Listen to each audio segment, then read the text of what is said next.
2014 Godzilla, while evidently a monster movie, it's perhaps better described as a disaster movie. It does have cool scenes with monster fighting, but it doesn't really take up all that big a chunk of the movie. Most of the movie we spend with some guy and his family, but I for one don't actually say that as a critique. A common complaint is that there wasn't more monster fighting, and while I do like me some monster action, I didn't find the movie to be lacking. I just think it's a different flavor of movie. With horror movies, for example, regarding the monster, a generally good rule for thumb is that less is more. The less you see of the monster, the more terrifying they tend to be. Exception makes the monster from The Ritual. Good lord, is that thing hard to look at, even in broad daylight. Now, does that mean that District 9 is a bad movie? Because you plainly see the monster, so to speak? No, it's a great movie, it just does things differently because it's a different flavor of movie.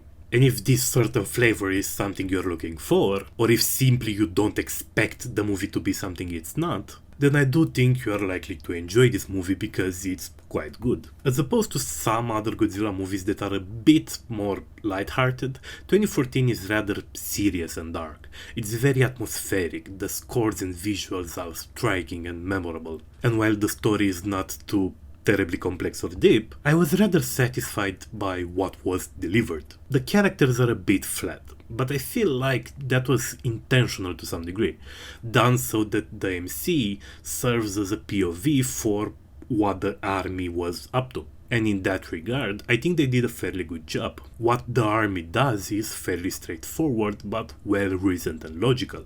Given the movie is set in modern times, with the monsters there is, like always, the problem of nukes.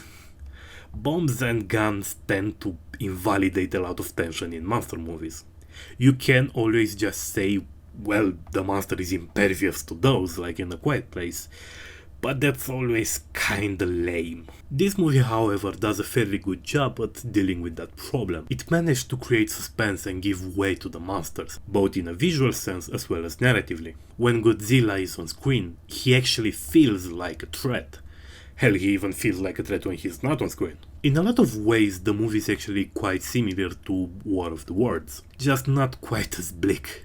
There, the people were a lot more powerless, and a bigger accent was put on the loss of human life the monsters caused. Here the people are a lot more active, and the damage the monster creates is a lot less gory, which made Godzilla look cool more so than a walking tragedy that would make you sad. Like the radiation-born beast that it is, I will give this movie a yellow, recommended if you want to see some cool dark visuals and want to see a giant lizard be a monster in the true sense of the word. If you need a deep plot and complex characters, don't bother. If you only want to see walking buildings fight, either go in with low-ish expectations or go watch the first Pacific Rim, a better suited movie for that type of audience.